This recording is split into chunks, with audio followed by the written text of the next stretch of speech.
Hey, what's up guys, it is Card Shuffler 99 here, and today I'm going to be showing you guys a really cool no setup card trick. I hope you guys enjoy this one. If you do, make sure you hit that thumbs up button, subscribe to the channel if you're not already subscribed. Alright guys, anyway, let's get straight into this trick. So Robert, what I'm going to have you do is come on over and I want you to select any card out of the deck. It doesn't matter for me. And don't show me, but go ahead and show the camera. Sounds good. Alright, ready? Yep. Here's what I'm going to do. I'm going to take your card. We're going to try to lose it somewhere into the middle of the deck. We're going to cut the deck up a little bit, give it a quick shuffle, and we're just trying to lose your card somewhere in the deck. All right, Robert? Now, this is what we're going to try to do. I want to try and play around with your imagination here, Robert, okay? I want you to imagine you taking out your card from the deck. So go ahead, try that for me. Go ahead and pretend like you're holding your card. So your card should no longer be in the deck if you did it correctly. Correct, Robert? Yeah. So here we go. This is what I'm going to do. What I want to try here, Robert, is I want to try to see if we can find your card in the deck. Now, theoretically, we shouldn't be able to see your card because you should be holding on to it, okay? Yeah. I'm going to go one by one here, just really slowly, and I want you to see if you see your card, okay?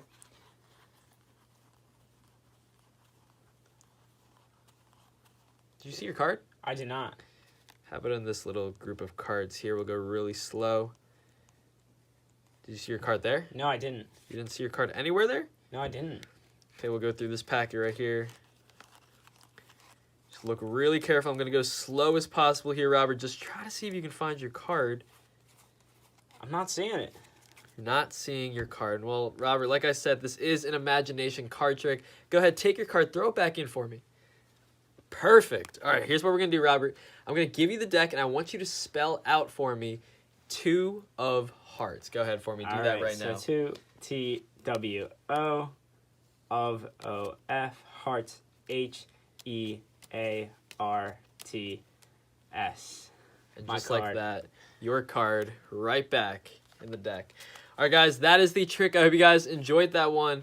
And anyway, let's get straight into the tutorial. So this is a really cool trick.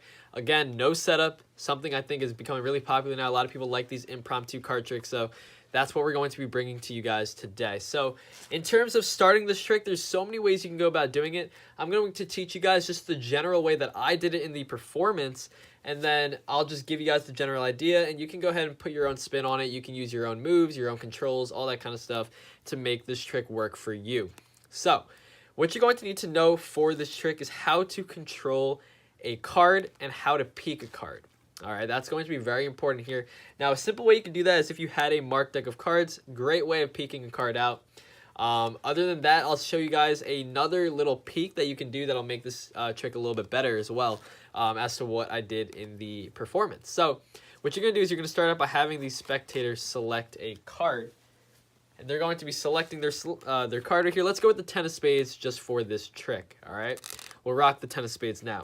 What you're going to do is you're going to have them look at their card, and they're not going to show you, obviously, because you don't want to know what the card is. And I'll explain a little bit later as to why you shouldn't know what their card is. It doesn't necessarily matter that much, but it will add to the effect of the trick at the end. And what I mean by that is when people perform a trick, spectators like to go back and they like to, remember different parts of the trick, and they try to piece it together. So this is going to help make sure that they can't really figure it out necessarily, right?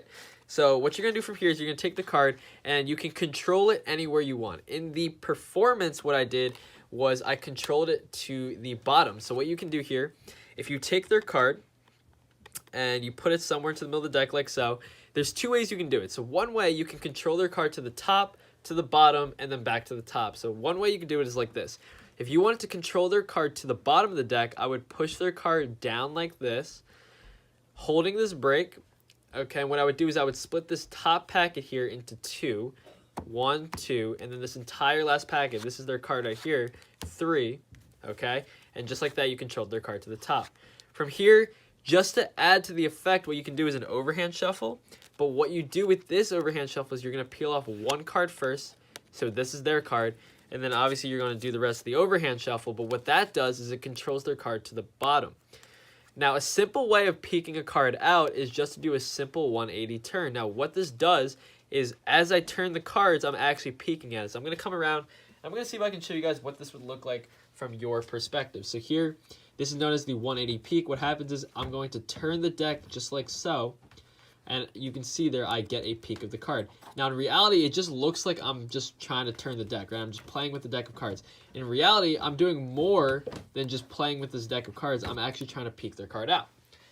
So you'll see from the spectator's point of view, it doesn't really look like you're doing much of anything. If I just peek the cards like this, it doesn't look like I'm doing much of anything. And if anything, they won't really know that their card's on the bottom anyway, so they're not going to look for that.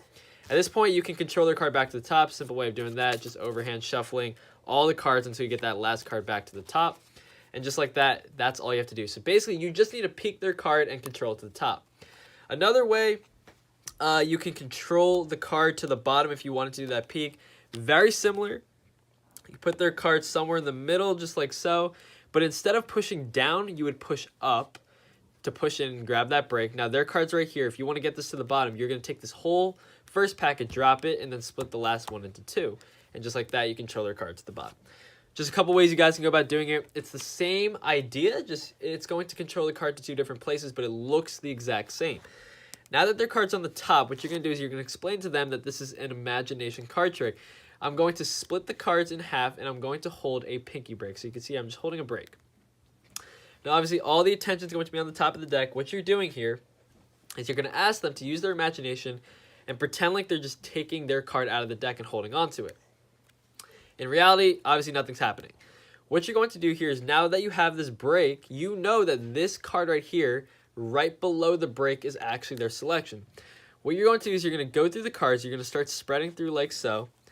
Once you get to the break, so this is their card here. So I just got to the break. This is their card. I'm going to do a little push off. So what I'm doing here is I'm going to take my thumb and I'm pushing it off. All right. And as I push it off, what I'm doing is I'm going to grab a pinky break. So that's really important right there. I just need a pinky break. Now I'm going to do this under the cover of this deck of cards here, okay? So once again, let me explain this one more time. So I'm going to have a pinky break right above their selection, right? All I'm going to do is I'm going to spread through until I get to that break. Under the cover, I'm going to push this one card off, push it back, and then I'm going to take this entire packet and flip it face up. So really what I have here is now I have a new pinky break, but above the break, I'm going to have all these face-up cards, but one face-down card, and this face-down card is actually their selection, but this is all above the break. What I do here, now that I know their selection, I'm going to spell out their card. So this is how I'm going to do it. You ready?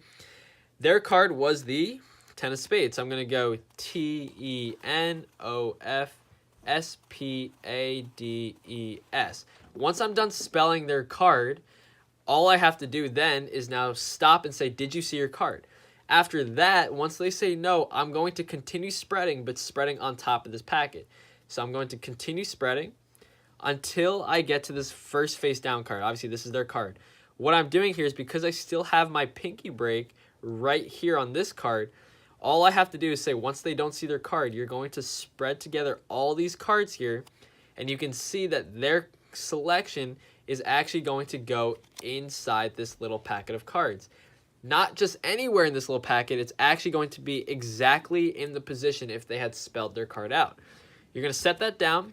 Now, the rest is really no evidence, right? So you can basically freely spread through this. You don't have to worry about anything. Their card will not be in here. And basically, you're just creating the illusion that their card has disappeared because they're holding onto it. All these cards will go directly on top. Now, at this point, all you have to do, their card will be face up in that position. All you have to do then is spell it out Tenofspades, and just like that, their card will come up. Now, you can do the same trick without spelling the card out. It would basically just be like, oh, throw the card back in. You can spread the deck out, and you can show that their card, magically flies back into the deck. And not only flies back into the deck, but it would be face up. But that's another way you can do it. Same idea, you just wouldn't be doing it with the spelling aspect. But anyway, guys, that is it for this trick. I hope you enjoyed it. It's Card Shuffler 99. Peace out.